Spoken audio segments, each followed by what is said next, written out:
Do you think you could be the next Prime Minister? Yeah, I do. I do. I really do. The 25% of the country hate me? Well, I hope so. I don't care. Use the Royal Marines.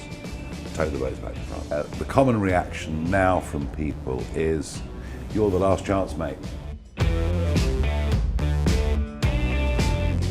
1 year then? Since Yeah. you became an MP. Amazing. After a few times to try. Well, not really. Well, you tried a few times to become an MP. You guys don't get it. You know, UKIP was a pressure group. You know, we could have been like most pressure groups, have the occasional drinks party in Committee Room 14. That's all they do. And we decided, no, we would actually stand in elections as a means of forcing the debate. So, you know, was my 1994 Eastleigh by-election a serious attempt at winning a seat? I mean, come on. So looking back at that, you know, UKIP, Brexit Party was slightly different, a bit more professional, but you see those parties as sort of just a bit of a joke movement, or? No. In 100 years' time, people like you will say that UKIP was the most successful political party in history. More than Reform? Up until now. UKIP came in, the only comparable thing you could go to is the Anti-Corn Law League, which achieved its goal in 1846. There is no other single issue campaign, but they didn't fight elections. We went with the purpose that fighting elections could get us nearer to our objective. And in 2014, we won the European elections. The first party since 1906 to win a national election that wasn't Labour or Tory. So no, UKIP, an incredible success. Have you got better, or has the government got much worse? So what did I say at 3 o'clock, well, nearly 4 o'clock actually in the morning in Clacton? I said, we're coming for Labour. It's what I said in that speech. So we dealt with the Conservatives, we're coming for Labour. And that's what we've done. We've done it, and you can see a collapse. A lot of it is their own fault. They have proved to be completely out of their depth on virtually everything. It is now becoming clearer by the week that the Prime Minister believes in nothing. I mean, he makes that speech, you know, nation of strangers stuff, and then says last Friday he didn't read the speech. Well, what are you, a puppet? He literally just confessed that he just does what Morgan McSweeney tells him to do. Yet another U-turn. Even when he gets it right, he seems to get it wrong. It's most peculiar with this guy. So yes, they've helped us enormously. But I think it's bigger than that, because the reason the Conservatives have had no benefit from it is, I think, the narrative out there that this is broken Britain, that nothing works, that frankly they're both as bad as each other. This is now more deep set than it's ever been. So there is an opportunity there for us. And I think, to be frank, we've grabbed it with both hands. And so, you do incredibly well in the polls, no one can dispute that, and you did incredibly well at the last local elections. There seems to be two schools of thought at the moment in the country. One is which Reform are an incredibly powerful force at the moment, but if it comes to a general election and people's pens are waving across the ballot, they might actually think twice and not do it. Or they might think, you know what, sod it, I've had 14, 20, 25 years of absolute chaos, and yes, they might make mistakes, they might not be perfect and polished to some of the other parties, but I'm going to give it a go anyway. Presumably you would think it was more of the latter.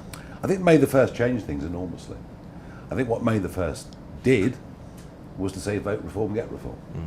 As opposed to the pen hovers or pencil hovers. Because, you know, is it a wasted vote? Is it splitting the vote? I think May the 1st did a lot to blow that out of the water.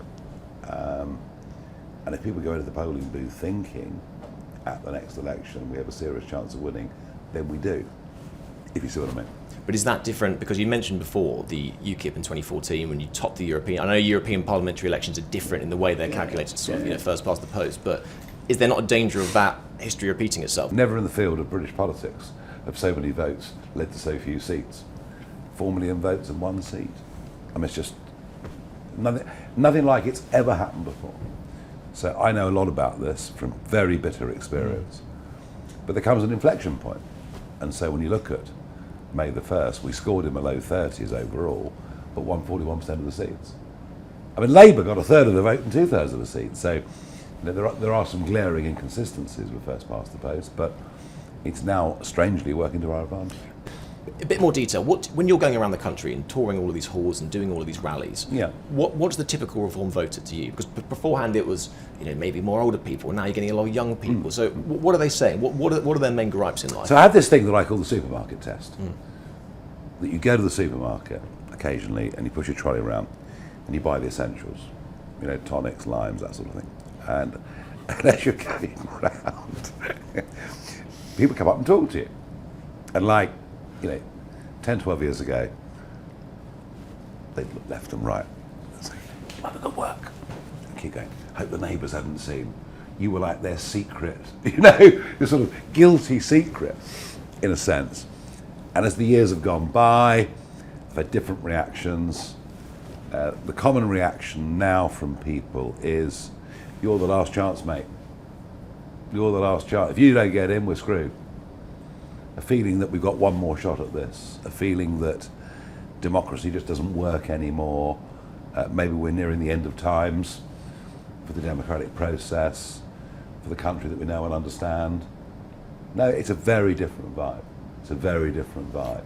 And you have always sort of been described as a Marmite figure, and I'm not sure you resile from that. But is there a balance now where? But was there a time where you were more loathed than loved? And is that pendulum swung now to you feel you're more loved than loathed? Human beings group themselves together. They form their own status quo at the time. There are things that are acceptable, unacceptable, and if you're a newbie and you come in, it doesn't matter whether it's politics or science or business. You can be Ryanair that comes in with a different business model. You can be me in politics, and everyone's going to say you're mad and bad to begin with, because they just are. I think we've gone beyond that. I think we've gone beyond that. And do 25% of the country hate me? Well, I hope so. I don't care. So Nigel, do you think you could be the next Prime Minister? Yeah, I do. I really do. I've got more breadth of life experience than anyone that's done that job in recent times. I've lived in the real world. I'm part of the real world. I know what it is. I've seen life's ups. I've seen life's downs. I'm in politics not because I want to be Prime Minister. I'm in politics because I'd like to use that position to change things. I mean, I've been coming through your new office today, and it says at the office of Nigel Farage. You walk in, and there's a press room that looks like Caroline Levitt could be there, and it sort of feels like you're sort of preparing for power. You have your own private office immediately coming in to your own suite. I mean, is this the sort of the slow transition to you moving into number 10? Are you trying to prepare for it now, lay the groundwork? We're not mucking about. No, I can see. We're not mucking about. And you know what? A bit like those shoppers in the supermarket. I actually think, the reason I really came back last year, I think this country's in a perilous state. Nothing works. We're getting poorer. GDP per capita falling quite consistently. Crime is now at a level most people don't even report it. 57% of women are scared to walk the streets of London. Yeah. We're in big trouble. We're in cultural trouble. We've got completely new politics growing up with sectarian voting along religious lines. We have every day got people who commit sex crimes, terrorism, crossing the English Channel, no government with the balls to deal with it. How would you feel meeting the King, for example, every week? Oh look, I'm not scared of anybody. Happy, very happy. I know the King. Do you think you get on with him? I know the King. We've had our disagreements in the past. We've had a good laugh about it. You can have robust discussions over net zero. Yeah, he's a very decent man. And there's no question he's a very, very profoundly decent man, and I wish him well with his health. So let's get into it then. So first 100 days, you walk through the front door of number 10. Yeah. What's the plan? Well, my first speech, outside number 10, I will not need to refer to my notes 158 times. In the 9 minutes of Starmer's speech, he looked at his notes 158 times. The guy didn't know why he was there. Had no clue why he was there. It was about being Prime Minister. So I can speak without any notes at all. We will, and you're running a bit ahead with some of these questions, to be frank, because there are massive challenges next year. I mean, next year we've got Scottish Parliament, Welsh Parliament, the whole of London, all 32 boroughs, several thousand seats in the Midlands and the North. So you are running a bit ahead. But if we get to that point, unlike Starmer, we will come in with a plan. It seems that a lot of the obstruction coming from inside the machine is all about migration and tactics and strategies to be able to deport and stop boats. It's probably one of the issues that you're known for most at the moment. It's an issue which is massively up there in terms of... Well, because I predicted it. I was on this before anybody. I was on this when the odd boat was coming every fortnight. I was going into the channel and filming this stuff and saying, that, I remember I said in 2020, there will be an invasion. And the abuse I got for it was extraordinary. So how would you stop it? Well, to be clear, these two won't stop it. Even Rwanda couldn't work, ever, because of the ECHR. So you have to leave the ECHR. You have to be prepared to look at the UN Refugee Convention, but to redefine it exactly three quarters of a century later. Nobody that ever comes via this route will ever be given refugee status, will ever be given permanent leave to remain, will ever be free to walk the streets of our country. And I believe this is a national security emergency. I can't believe it. 3 Iranians who crossed the channel were planning to blow up the Israeli embassy with mass loss of life, have now been arrested. This should be front page every day. Do you think Rwanda could work if you were outside of the ECHR? A third country to tear it, maybe not yes, Rwanda specifically. It would certainly help. Okay. A bit like Australia. It would certainly help. Well, so the Australians, but this is where it's very interesting. So the Australians started off with their route, but in the end, what did Tony do? He towed the boats back to Indonesia. The end. So the end game is we tow the boats back to France. There's a huge diplomatic incident, but smash the gangs is never going to work. In fact, the opposite's happening. Did you see my tweet earlier? Well, I had the mobile phone number of the trafficker. He's advertising it on TikTok. Yeah, it's just crazy, isn't it? I mean, it's getting worse. So, yeah, national security emergency. Very, very tough on it. No one that comes ever allowed to stay or walk the streets free. Deportations back to Afghanistan, Iraq, wherever it may be. Ultimately, if they still keep paying traffickers, tow the boat, use the Royal Marines, tow the boats back to France. One of the biggest, I think, issues of the past year since the election has been claims of two-tier justice in this country. All too real. I think it's something which a lot of people resonate with, but All too real. What is the way of solving it without sort of straying into that sacred, detachment Well, number between one, the executive and judiciary? not having the European Convention on Human Rights written into British law, which distorts everything, and number two, having a judiciary that is neutral. I'm not sure we have one of those at the moment. Really? No, I'm not sure. Would there be any sort of legislation? Because often what's maddening to a lot of people is they see someone locked up for a tweet, whereas paedophiles walk free with nothing. How would you go around sort of... I don't want more legislation, I want less legislation. I want to remove Article 8, the right to a family life. Oh, Judge, I've got a cat. All right, you can stay. The whole thing's ridiculous. And you see these cases every single week. What about hate crimes? Do they have any place whatsoever? There is incitement, and incitement's bad. We saw incitement at Glastonbury. Predictable incitement. And yet Lucy Connolly, from what I could see, sent one wrong, bad, intemperate tweet. One. No previous history of any of this. Our mate Bob at Glastonbury have been saying all sorts of awful things for years. Yeah. So is it two-tier? Yeah, it's really embedded, actually. That's really out there in the country, that we have a Prime Minister who is beginning to treat one growing segment of the population in an entirely different way to the rest of the country.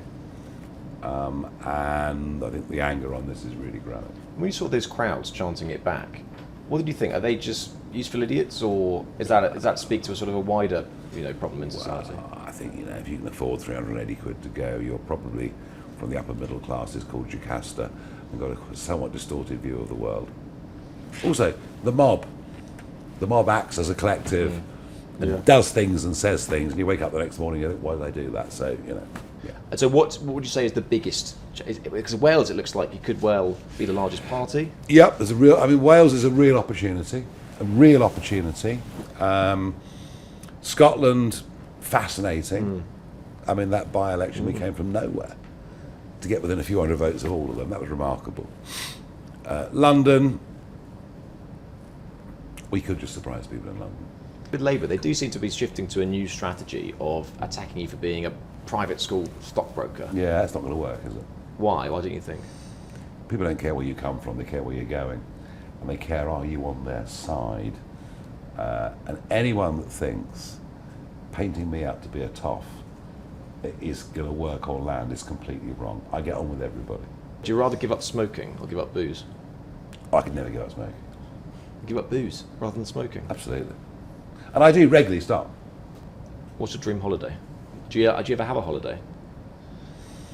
Not for long periods, no, it's not possible. But what I want to do on holiday, I would be at sea catching big fish. The Lucy Letby case, you didn't have to get involved in this, and it's obviously a bit of a contentious issue. Yeah. And as politicians, you can actually just stay well away from it. But why did you start speaking out on it? I think, as a political thought leader, it is quite right to ask questions. And I haven't come out unequivocally on this, but I increasingly think that the argument for a retrial is very strong. The argument that should be looked at again is very strong. If you look at what's happened with neonatal units, not just in Chester, but we could look at East Kent, we could look at 2 or 3 others, where the rates of baby death have been too high. I just have this horrible feeling that she might have been a very convenient scapegoat.